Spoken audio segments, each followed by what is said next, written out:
ರೇಣುಕಾಸ್ವಾಮಿ ಕೊಲೆ ಪ್ರಕರಣದಲ್ಲಿ ಜೈಲಿನಲ್ಲಿರುವ ಆರೋಪಿ ನಟ ದರ್ಶನ್ಗೆ ಮತ್ತೊಂದು ಶಾಕ್ ಎದುರಾಗಿದೆ.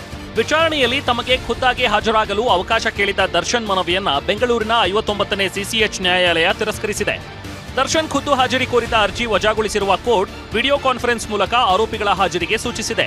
ನಿಯಮ 8.3ರ ಅಡಿಯಲ್ಲಿ ಸಂಪರ್ಕ ವ್ಯವಸ್ಥೆ ಕಲ್ಪಿಸಲು ಸೂಚಿಸಿದೆ.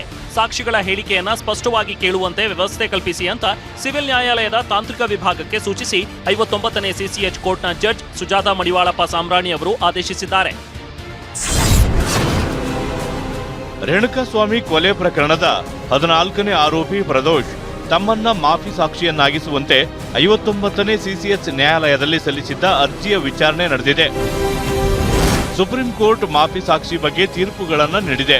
ಪ್ರಾಸಿಕ್ಯೂಷನ್ ಮಾಫಿ ಸಾಕ್ಷಿ ಬಗ್ಗೆ ಲಿಖಿತ ಹೇಳಿಕೆ ಸಲ್ಲಿಸಿದೆ. ಪ್ರಕರಣದ 14ನೇ ಆರೋಪಿ ಪ್ರದೋಷ್ನ ಮಾಫಿ ಸಾಕ್ಷಿಯನ್ನ ಪರಿಗಣಿಸಬಹುದು. ಮಾಫಿ ಸಾಕ್ಷಿಗೆ ಕೋರ್ಟ್ ಒಪ್ಪಿದರೆ ಷರತ್ತುಗಳನ್ನು ವಿಧಿಸಬಹುದು. ಷರತ್ತುಗಳ ಬಗ್ಗೆ ಪ್ರದೋಷ್ಗೆ ಕೋರ್ಟ್ ಮಾಹಿತಿ ನೀಡಬಹುದು ಅಂತ ಪ್ರಾಸಿಕ್ಯೂಷನ್ ಪರ ಎಸ್ಪಿಪಿ ಪ್ರಸನ್ನ ಕುಮಾರ್ ವಾದ ಮಂಡಿಸಿದ್ರು. ಬಳಿಕ ಪ್ರದೋಷ್ನನ್ನ ಜಡ್ಜ್ ಪ್ರಶ್ನಿಸಲು ಆರಂಭಿಸಿದ್ರು. ನೀವು ಮಾಫಿ ಸಾಕ್ಷಿ ಸಲ್ಲಿಸಿರುವುದು ತಿಳಿದಿದೆಯೇ ಅಂತ ಜಡ್ಜ್ ಪ್ರಶ್ನೆ ಕೇಳುತ್ತಾರೆ. ಈ ಪ್ರಶ್ನೆಗೆ ನನಗೆ ತಿಳಿದಿದೆ ಅಂತ ಪ್ರದೋಷ್ ಉತ್ತರಿಸಿದ್ದಾರೆ. ಇನ್ನು ನಿಮ್ಮ ಅರ್ಜಿಯಲ್ಲಿನ ವಿವರ ಸಂಪೂರ್ಣ ತಿಳಿದಿದೆಯೇ ಅಂತ ಜಡ್ಜ್ ಮತ್ತೊಂದು ಪ್ರಶ್ನೆ ಕೇಳಿದ್ದಾರೆ. ಆಗ ಅರ್ಜಿಯಲ್ಲಿರುವ ಅಂಶ ತಿಳಿದಿದೆ ಅಂತ ಆರೋಪಿ ಪ್ರದೋಷ್ ಹೇಳಿದ್ದಾರೆ. ಇನ್ನು ಆರೋಪಿ ಪ್ರದೋಷ್ ಖುದ್ದು ಹಾಜರಿಗೆ ಪ್ರದೋಷ್ ಪರ ಹಿರಿಯ ವಕೀಲ ಕೆ ದಿವಾಕರ್ ಮನವಿ ಮಾಡಿದ್ರು. ಈ ಬಗ್ಗೆ ನಂತರ ತೀರ್ಮಾನಿಸುವುದಾಗಿ ಜಡ್ಜ್ ಸುಜಾತಾ ಮಡಿವಾಳಪ್ಪ ಸಾಮ್ರಾಣಿ ಪ್ರತಿಕ್ರಿಯಿಸಿದ್ದಾರೆ. ರೇಣುಕಾಸ್ವಾಮಿ ಕೊಲೆ ಪ್ರಕರಣದಲ್ಲಿ ಜೈಲು ಪಾಲಾಗಿರುವ ಆರೋಪಿ ನಟ ದರ್ಶನ್ಗೆ ಬ್ಯಾರಕ್ನಲ್ಲಿ ಸೊಳ್ಳೆ ಕಾಟವಂತೆ. ಜೈಲಿನಲ್ಲಿ ತನಗೆ ಸೊಳ್ಳೆ ಕಾಟದಿಂದ ಮುಕ್ತಿ ನೀಡಿ ಸಾರ್ ಅಂತ ಡಿಜಿಪಿ ಅಲೋಕ್ ಕುಮಾರ್ ಬಳಿ ಮನವಿ ಮಾಡಿದ್ದಾರೆ. ಇತ್ತೀಚೆಗೆ ಪರಪ್ಪನ ಅಗ್ರಹಾರ ಜೈಲಿಗೆ ಡಿಜಿಪಿ ಅಲೋಕ್ ಕುಮಾರ್ ಭೇಟಿ ನೀಡಿದ್ದ ವೇಳೆ ಆರೋಪಿ ದರ್ಶನ್ ತಮಗೆ ಸೊಳ್ಳೆ ಕಾಟ ಹೆಚ್ಚಿದೆ, ಏನಾದ್ರೂ ಪರಿಹಾರ ಮಾಡಿ ಅಂತ ಮನವಿ ಮಾಡಿದ್ರು. ಇದಕ್ಕೆ ನಾನೇನು ಮಾಡೋಕ್ಕಾಗಲ್ಲ ಅಂತ ಅಲೋಕ್ ಕುಮಾರ್ ಹೇಳಿದ್ರು. ಜೈಲಿನ ಮ್ಯಾನ್ಯುಯಲ್ನಲ್ಲಿ ಇರುವುದಷ್ಟೇ ಕೊಡುವುದಕ್ಕೆ ಆಗತ್ತೆ. ಜೈಲಿನ ಮ್ಯಾನ್ಯುಯಲ್ ಪ್ರಕಾರ ಏನಾದ್ರೂ ಇದ್ರೆ ಹೇಳಿ, ಸೊಳ್ಳೆ ಬಗ್ಗೆ ನಾವೇನು ಮಾಡೋಕ್ಕಾಗಲ್ಲ ಅಂತ ಹೇಳಿದ್ರು. ತಮಿಳುನಾಡಿಗೆ ಕಾವೇರಿ ನೀರು ಬಿಡುವ ಪ್ರಾಧಿಕಾರದ ಆದೇಶ ಪಾಲಿಸುವಂತೆ ಕರ್ನಾಟಕಕ್ಕೆ ಸುಪ್ರೀಂ ಕೋರ್ಟ್ ನಿರ್ದೇಶನ ನೀಡಿದೆ. ತಮಿಳುನಾಡಿಗೆ ನಿತ್ಯ 12,000 ಕ್ಯೂಸೆಕ್ನಂತೆ 15 ದಿನ ನೀರು ಹರಿಸಿ ಅಂತ CWME ಅಂದ್ರೆ ಕಾವೇರಿ ಪ್ರಾಧಿಕಾರ ಹೇಳಿತ್ತು. ಆದರೆ ತಕ್ಷಣಕ್ಕೆ ಆ ಆದೇಶ ಪಾಲನೆ ಆಗಿರಲಿಲ್ಲ. ಕಬಿನಿ ಡ್ಯಾಂ ಭರ್ತಿ ಆದ ಬಳಿಕವಷ್ಟೇ ತಮಿಳುನಾಡಿಗೆ ನೀರು ಹರಿಸಲಾಗಿತ್ತು. ರಾಜ್ಯದ ಇದೇ ವಿಳಂಬ ಪ್ರಶ್ನಿಸಿ ತಮಿಳುನಾಡು ಸರ್ಕಾರ ಸುಪ್ರೀಂ ಕೋರ್ಟ್ ಕದ ತಟ್ಟಿತ್ತು. ಅದೇ ಅರ್ಜಿ ವಿಚಾರಣೆ ಸೋಮವಾರ ನಡೆದಿದ್ದು ರಾಜ್ಯಕ್ಕೆ ಹಿನ್ನಡೆಯಾಗಿದೆ. ಪ್ರಾಧಿಕಾರ ಹೇಳಿದಂತೆ ನಿತ್ಯ 12,000 ಕ್ಯೂಸೆಕ್ ನೀರನ್ನ ತಮಿಳುನಾಡಿಗೆ ಹರಿಸಿ ಮುಂದಿನ ಸೋಮವಾರದವರೆಗೂ ಆ ಆದೇಶವನ್ನ ಕಡ್ಡಾಯವಾಗಿ ಪಾಲಿಸಿ ಎಂದ ಕೋರ್ಟ್ ನೀರು ಹರಿಸಿರುವ ಬಗ್ಗೆ ವರದಿ ಸಲ್ಲಿಸಿ ಅಂತ ಹೇಳಿದೆ. ಬಳಿಕ ಮುಂದಿನ ಸೋಮವಾರಕ್ಕೆ ವಿಚಾರಣೆ ಮುಂದೂಡಿದೆ. ಇನ್ನು ಸುಪ್ರೀಂ ಕೋರ್ಟ್ ಆದೇಶ ಬೆನ್ನಲ್ಲೇ ಮಂಡ್ಯದಲ್ಲಿ ರೈತರು ಮತ್ತು ಬಿಜೆಪಿ ಕಾರ್ಯಕರ್ತರು ಪ್ರತಿಭಟಿಸಿದ್ದಾರೆ. ಶ್ರೀರಂಗಪಟ್ಟಣದ ತಾಲೂಕು ಕಚೇರಿ ಬಳಿ ರೈತರು ನೇಣು ಕುಣಿಕೆ ಹಿಡಿದು ಧರಣಿ ನಡೆಸಿದರು.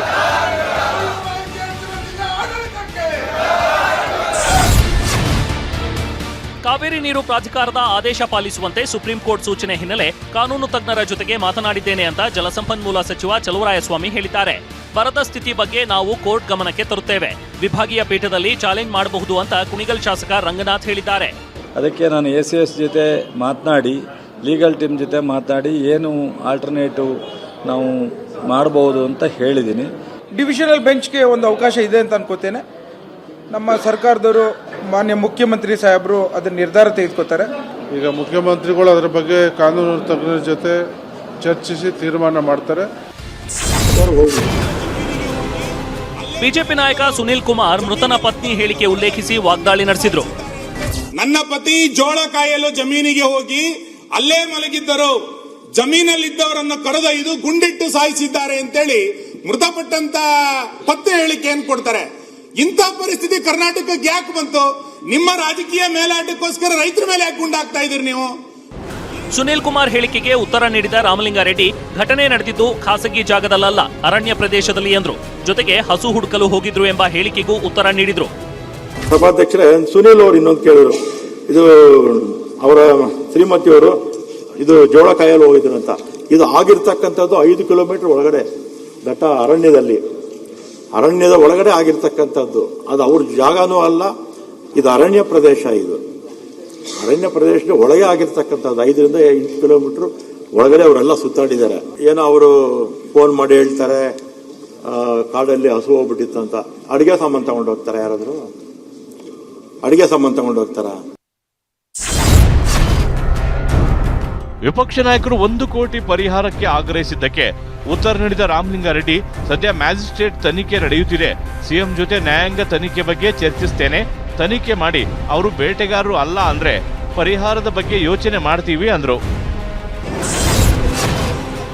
ಸಚಿವ ಬಿ ನಾಗೇಂದ್ರ ರಾಜೀನಾಮೆಗೆ ಒತ್ತಾಯಿಸಿ ಬಿಜೆಪಿ ಸದಸ್ಯರು ಉಭಯ ಸದನಗಳ ಕಲಾಪ ಆರಂಭವಾಗ್ತಿದ್ದಂತೆ ಘೋಷಣೆಗಳನ್ನು ಕೂಗಿದರು. ವಾಲ್ಮೀಕಿ ನಿಗಮದಲ್ಲಿ ನಡೆದಿದೆ ಎನ್ನಲಾದ ಹಗರಣ ಮುಂದಿಟ್ಕೊಂಡು ಪ್ರತಿಭಟಿಸಿದ ಬಿಜೆಪಿ ಸದಸ್ಯರು ಸಚಿವ ಸಂಪುಟದಿಂದ ನಾಗೇಂದ್ರರನ್ನ ವಜಾಗೊಳಿಸಿ ಅಂತ ಪಟ್ಟು ಹಿಡಿದ್ರು. ಈ ಹಿಂದೆ ಸಿದ್ದರಾಮಯ್ಯ ಸರ್ಕಾರದಲ್ಲಿ ನಾಗೇಂದ್ರ ಅವರ ರಾಜೀನಾಮೆ ತೆಗೆದುಕೊಂಡಿದ್ರು.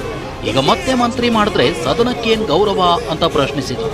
ಕಳಂಕಿತ ಸಚಿವರನ್ನ ಕೂರಿಸಿಕೊಂಡು ಅವರಿಂದ ಉತ್ತರ ಪಡೆಯಲಾಗುತ್ತಾ ಅಂತ ಶಾಸಕ ಸುನಿಲ್ ಕುಮಾರ್ ಕಿಡಿಕಾರಿದ್ರು. ನಾವು ಈ ಮಂತ್ರಿಯನ್ನ ರಾಜೀನಾಮೆಯನ್ನ ಇದೇ ಸದನದಲ್ಲಿ ಸಿದ್ದರಾಮಯ್ಯನವರು ತಗೊಂಡಿದ್ದಾರೆ. ಇದೇ ಸದನದಲ್ಲಿ ಸಿದ್ದರಾಮಯ್ಯನವರು ಮಂತ್ರಿ ರಾಜೀನಾಮೆ ಹಣ 187 ಕೋಟಿ ಲೂಟಿ ಆಗಿರೋದು ಈ ಸದನದಲ್ಲಿ ಒಪ್ಪಿಗೆ ಆಗಿದೆ. ಅದಾದ್ಮೇಲೆ ರಾಜೀನಾಮೆ ಕೊಟ್ಟರು, ಒಪ್ಕೊಂಡಿದ್ದಾರೆ. ಈಗ ಮತ್ತೆ ಅವ್ರನ್ನ ನೀವು ಮಂತ್ರಿ ಮಾಡಿದ್ರೆ ಈ ಸದನಕ್ಕೆ ಏನ್ ಗೌರವ ಬರ್ತದೆ? ತೆಗೆದಿದ್ದು ಯಾಕೆ? ಅವ್ರನ್ನ ತೆಗೆದಿದ್ದು ಯಾಕೆ? ಸೇರ್ಸ್ಕೊಂಡಿದ್ದು ಯಾಕೆ ಅಂತ ಹೇಳ್ಬೇಕಲ್ಲ ಸದನಕ್ಕೆ. ನೀವು ಪ್ರಶ್ನೋತ್ತರ ತಗೋಬೇಕು ಅಂತ ಹೇಳ್ತಾ ಇದ್ದೀರಿ, ಪ್ರಶ್ನೋತ್ತರ ತಗೊಳ್ಳೋಣ. ಕಳಂಕಿತ ಸಚಿವರನ್ನ ಕೂರಿಸ್ಕೊಂಡು ತಗೊಳಕ್ಕಾಗತ್ತ? ನಾವು ಕಳಂಕಿತ ಸಚಿವರನ್ನ ಕೂರಿಸ್ಕೊಂಡು ಭ್ರಷ್ಟಾಚಾರ ಮಾಡಿದಂತಹ ಸಚಿವರನ್ನ ಕೂರಿಸ್ಕೊಂಡು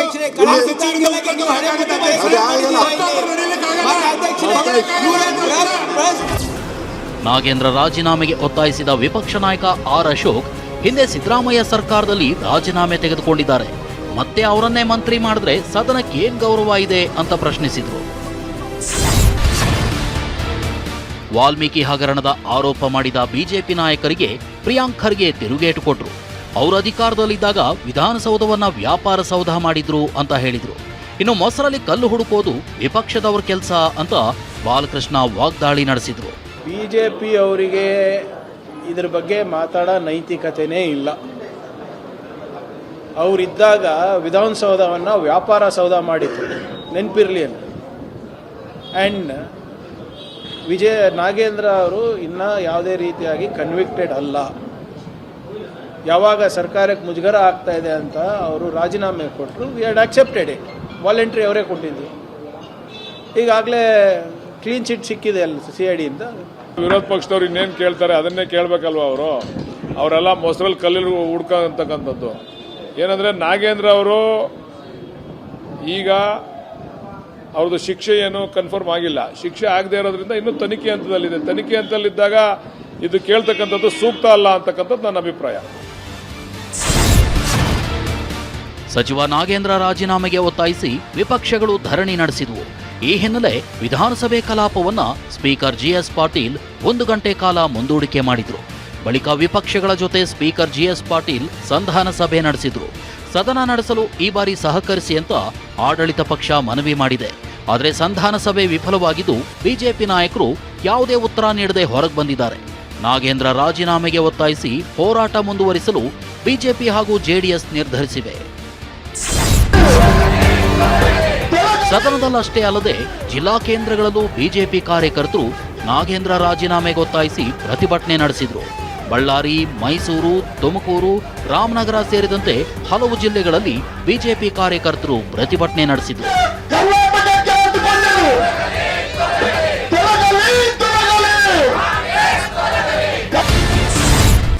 RSS 1,000 ತಲೆಗಳ ವಿಷಸರ್ಪದಂತೆ ಅಂತ ಸಚಿವ ಯತೀಂದ್ರ ವಾಗ್ದಾಳಿ ನಡೆಸಿದ ವಿಡಿಯೋ ವೈರಲ್ ಆಗಿದೆ.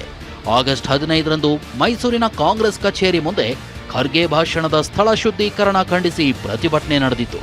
ಪ್ರತಿಭಟನೆಯಲ್ಲಿ ಭಾಷಣ ಮಾಡಿದ್ದ ಯತೀಂದ್ರ RSS ವಿರುದ್ಧ ವಾಗ್ದಾಳಿ ನಡೆಸಿದ್ದಾರೆ.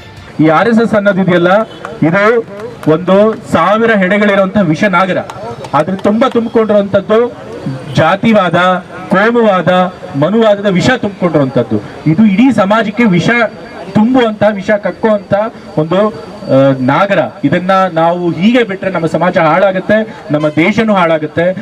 ಯತೀಂದ್ರ ಹೇಳಿಕೆಗೆ ಕಿಡಿಕಾರಿದ ಮಾಜಿ ಸಂಸದ ಪ್ರತಾಪ್ ಸಿಂಹ, ಅಪ್ಪನ ಕೋಟಾ ಮತ್ತು ಜಾತಿ ಕೋಟಾದಲ್ಲಿ ಮಂತ್ರಿಯಾಗಿದ್ದೀರಿ, ನೀವು ಅಧಿಕ ಪ್ರಸಂಗಿ ರೀತಿ ಮಾತನಾಡಬೇಡಿ ಅಂತ ವಾಗ್ದಾಳಿ ನಡೆಸಿದ್ದಾರೆ. ನಿಮ್ಮ ಅಪ್ಪನ ಕೋಟಾದಲ್ಲಿ, ಜಾತಿ ಕೋಟಾದಲ್ಲಿ ಒಂದು ಮಂತ್ರಿ ಸ್ಥಾನ ಕೊಟ್ಟಿದ್ದಾರೆ. ಮೈಸೂರಿಗೂ ಉಸ್ತುವಾರಿ ಸಚಿವರಾಗಿದ್ದೀರಿ. ಈ ಅಧಿಕ ಪ್ರಸಂಗವನ್ನ ಪ್ರಿಯಾಂಕಾ ಖರ್ಗೆ ಮಾಡ್ಕೊಂಡೇ ಬರ್ತಿದ್ದಾರೆ. ಅಲ್ಲಿ ಕಲಬುರಗಿಯಲ್ಲಿ ಒಬ್ಬ ಅಧಿಕ ಪ್ರಸಂಗಿ, ಮೈಸೂರಲ್ಲಿ ಇನ್ನೊಬ್ಬ ಅಧಿಕ ಪ್ರಸಂಗಿ ನೀವು ಆಗಬೇಡಿ ಅಂತ ಅಷ್ಟೇ ಅವರಿಗೆ ಕಿವಿ ಮಾತನ್ನು ಹೇಳಲಿಕ್ಕೆ ಬಯಸ್ತೀನಿ. ರಾಜ್ಯದಲ್ಲಿ ಗುಟ್ಕಾ ನಿಷೇಧ ಆದೇಶ ವಾಪಸ್ ಪಡೆಯಲ್ಲ ಅಂತ ಆರೋಗ್ಯ ಸಚಿವ ಯುಟಿ ಖಾದರ್ ಸ್ಪಷ್ಟಪಡಿಸಿದ್ದಾರೆ. ಕನಿಷ್ಠ 3 ಅಥವಾ 4 ತಿಂಗಳು ಕಾದು ನೋಡಿ, ಇದರಿಂದ ಅಡಕೆ ಬೆಳೆಗಾರರಿಗೆ ಯಾವುದೇ ಸಮಸ್ಯೆ ಆಗಲ್ಲ. ಈ ವಿಚಾರವಾಗಿ ಸಿಎಂ ಡಿಕೆ ಶಿವಕುಮಾರ್ ಜೊತೆ ಮಾತನಾಡುತ್ತೇನೆ ಅಂತ ಯುಟಿ ಖಾದರ್ ಹೇಳಿದ್ದಾರೆ. ಶೀಘ್ರದಲ್ಲೇ ಸರ್ಕಾರಿ ಬಸ್ ಟಿಕೆಟ್ ದರ ಏರಿಕೆಯಾಗಲಿದೆ ಅಂತ ಸಾರಿಗೆ ಸಚಿವ ಭೈರತಿ ಸುರೇಶ್ ಸುಳಿವು ನೀಡಿದ್ದಾರೆ. 6 ಬಾರಿ ಡೀಸೆಲ್ ದರ ಹೆಚ್ಚಳವಾಗಿದೆ, ಹೀಗಾಗಿ ದರ ಏರಿಕೆ ಅಗತ್ಯವಾಗಿದೆ. ಡೀಸೆಲ್ ದರ ಏರಿಕೆಯಿಂದ ಪ್ರತಿ ಸಾರಿಗೆ ನಿಗಮಕ್ಕೆ 40 ಕೋಟಿ ನಷ್ಟವಾಗ್ತಿದೆ. 4 ನಿಗಮಗಳಿಗೆ ವರ್ಷಕ್ಕೆ 480 ಕೋಟಿ ರೂಪಾಯಿ ಹೊರೆಯಾಗಲಿದೆ. 4 ಸಾರಿಗೆ ನಿಗಮಗಳಿಗೆ ಡೀಸೆಲ್ ಹಣ ಹೊಂದಿಸಲು ಕಷ್ಟ ಆಗಲಿದೆ. ಸಮಿತಿ ವರದಿ ಬಗ್ಗೆ ಸಿಎಂ ಜೊತೆ ಚರ್ಚಿಸಿ ಮುಂದಿನ ತೀರ್ಮಾನ ಮಾಡ್ತೇವೆ ಅಂತ ಭೈರತಿ ಸುರೇಶ್ ಸುಳಿವು ನೀಡಿದ್ದಾರೆ. ಬಿಡದಿ ಟೌನ್ಶಿಪ್ ವಿರೋಧಿಸಿ ಮಂಗಳವಾರ ಫ್ರೀಡಂ ಪಾರ್ಕ್ನಲ್ಲಿ ಜೆಡಿಎಸ್ ಪ್ರತಿಭಟನೆ ನಡೆಸಲಿದೆ. ಈ ಹಿನ್ನೆಲೆ ಮಂಗಳವಾರ ಬೆಳಗ್ಗೆ 8ರಿಂದ ಸಂಜೆ 6 ಗಂಟೆಯವರೆಗೆ ಫ್ರೀಡಂ ಪಾರ್ಕ್ ಸುತ್ತಮುತ್ತ ಸಂಚಾರ ವ್ಯವಸ್ಥೆಯಲ್ಲಿ ಕೆಲವು ಬದಲಾವಣೆ ಮಾಡಲಾಗಿದೆ. ಕೆಜಿ ರಸ್ತೆಯ ಮೂಲಕ ಮೈಸೂರು ಬ್ಯಾಂಕ್ ವೃತ್ತದಿಂದ ಬಲತಿರುವು ಪಡೆದು ಫ್ರೀಡಂ ಪಾರ್ಕ್ ಕಡೆಗೆ ಬರುವ ವಾಹನಗಳು ಕಡ್ಡಾಯವಾಗಿ ಪ್ಯಾಲೇಸ್ ರಸ್ತೆಯ ಮಹಾರಾಣಿ ಅಂಡರ್ ಪಾಸ್ ಬಳಸಬೇಕು. ಫ್ರೀಡಂ ಪಾರ್ಕ್ ಜಂಕ್ಷನ್ನಿಂದ ಕನಕದಾಸ ವೃತ್ತದ ಕಡೆಗೆ ಬರುವ ಮತ್ತು ಹೋಗುವ ವಾಹನಗಳ ಸಂಚಾರ ನಿರ್ಬಂಧಿಸಲಾಗಿದೆ. ಖೋಡೆ ಜಂಕ್ಷನ್ ಕಡೆಯಿಂದ ಕೆಆರ್ ಸರ್ಕಲ್ ಕಡೆಗೆ ಹೋಗುವ ಸವಾರರು ವಾಹನ ದಟ್ಟಣೆ ತಡೆಗಟ್ಟಲು ಹಳೆ ಜೆಡಿಎಸ್ ಕಚೇರಿ ರಸ್ತೆ ಬಳಸಬಹುದಾಗಿದೆ. ಸುಬ್ಬಣ್ಣ ಜಂಕ್ಷನ್ನಿಂದ ಎಂಟಿಆರ್ ಜಂಕ್ಷನ್ ಕಡೆಗೆ ಬರುವ ರಸ್ತೆಯು ಹಾಲಿ ಏಕಮುಖ ಸಂಚಾರ ರಸ್ತೆಯಾಗಿದ್ದು ತಾತ್ಕಾಲಿಕವಾಗಿ ದ್ವಿಮುಖ ಸಂಚಾರ ರಸ್ತೆಯನ್ನಾಗಿ ಪರಿವರ್ತಿಸಲಾಗಿರುತ್ತೆ. ಗಾಂಧಿನಗರ ಕಡೆಗೆ ಬರುವ ವಾಹನಗಳು ಇದೇ ರಸ್ತೆ ಬಳಸಬಹುದಾಗಿದೆ. ಇನ್ನು ಖೋಡೆ ಜಂಕ್ಷನ್ನಿಂದ ಮಹಾರಾಣಿ ಜಂಕ್ಷನ್ವರೆಗೆ ವೈರಾಮಚಂದ್ರ ರಸ್ತೆ, ಕಾಳಿದಾಸ ರಸ್ತೆ, ಪ್ಯಾಲೇಸ್ ರಸ್ತೆ, ಕೆಜಿ ರಸ್ತೆಗಳಲ್ಲಿ ಯಾವುದೇ ರೀತಿಯ ವಾಹನಗಳ ಪಾರ್ಕಿಂಗ್ಗೆ ಅವಕಾಶ ಇರೋದಿಲ್ಲ.